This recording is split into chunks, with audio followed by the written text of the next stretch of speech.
Anakin Skywalker, Padawan. A hero of the Clone Wars, Anakin was caring and compassionate, but also had fear of loss that would prove to be his downfall. Hello and welcome to Centurion's Corner, and today we're reviewing Anakin Skywalker, Padawan from Attack of the Clones Episode 2, and it's our second outing with Anakin Skywalker, which is quite surprisingly, really, being the main kind of hero, I suppose, in the movies. Obviously we got Darth Vader and all those kind of things, but having actual Anakin Skywalker this sort of far down into the Black Series run is quite surreal, I think, when you think about it. But nonetheless, here he is, looking pretty fine and dandy, kind of the same pose that they all have in this wave. We got him looking down here, looking over his shoulder, doing that kind of sort of like teenage cockiness that he does have. And yeah, looking quite fine in the box. On the side, here's number 110. On this side, Anakin Skywalker Padawan with Anakin S up here. Maybe it's just a form of a new virus because he's got Anakins. And on the side up here, we've got his bio and his picture. So without further ado, let's just crack this bad boy up.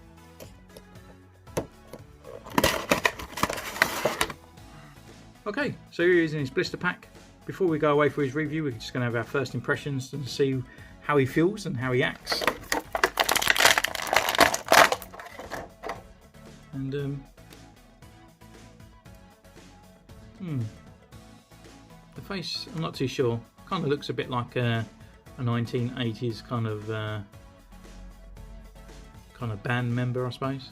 But the robes and all that feel fine and stuff. So what we do, we're just going to go away and take him for his review.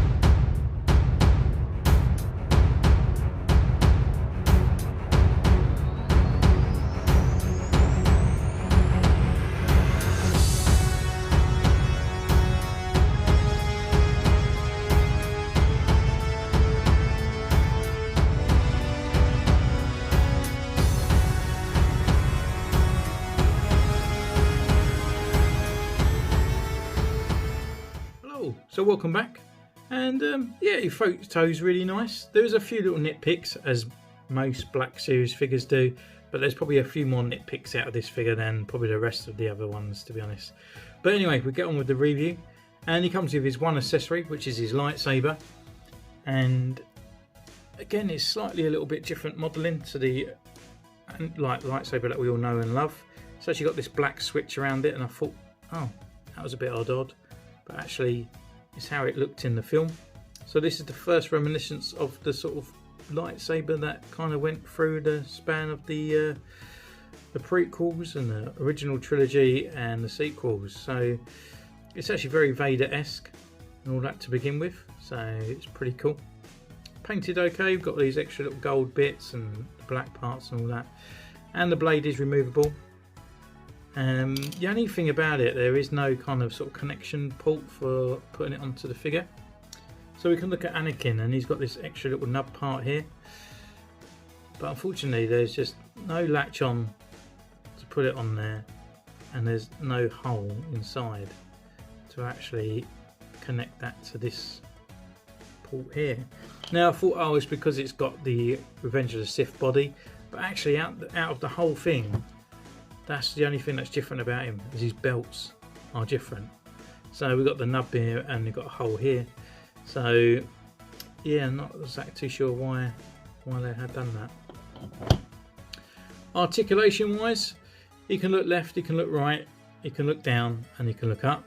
There's no lower neck movement here. So because obviously it's the old type body, we have got a rotation here at the shoulder. He can come up this far. His elbow bend is awful. We don't really get much articulation in there at all.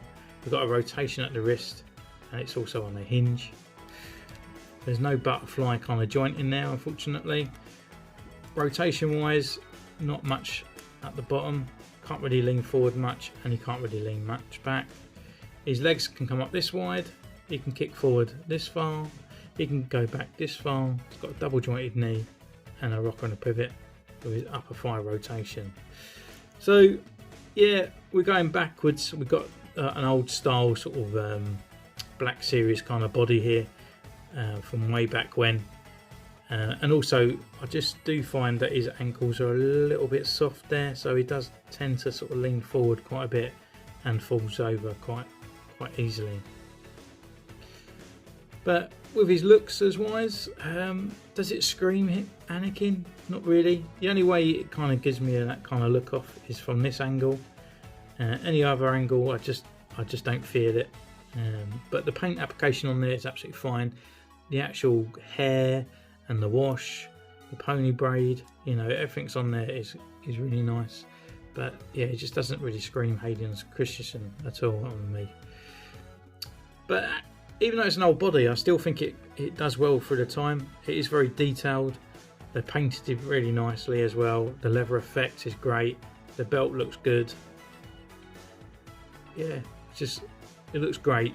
They have missed off like a skirt bit underneath here, so it's annoying again. We don't get a robe, and now we're missing a skirt just to sort of finish off that kind of robe-esque underneath there, which is a bit annoying. Scrolling back down, it's more brown trousers into that kind of nice weathered look boots. So yeah, I mean, that's pretty much Anakin really. I do find he's probably like the least out of the four. I probably won't be getting the battle droid. I just think there's too many battle droids just fell out of the hat. They released one, and then you had the gaming greats, and now this one. But I just think there's too many, like a little bit too quick or a bit of diverse, you know. But nonetheless, we've got the Anakin here, and I really do think he's probably the least one out of the four, to be honest. It's definitely the weakest link in kind of like looks wise, and obviously his old body sculpt. So that kind of brings me to the end of the review really. What's your favourite? What do you think of the one you're going to be picking up first? Let me know in the comments down below if you haven't got the wave completely already.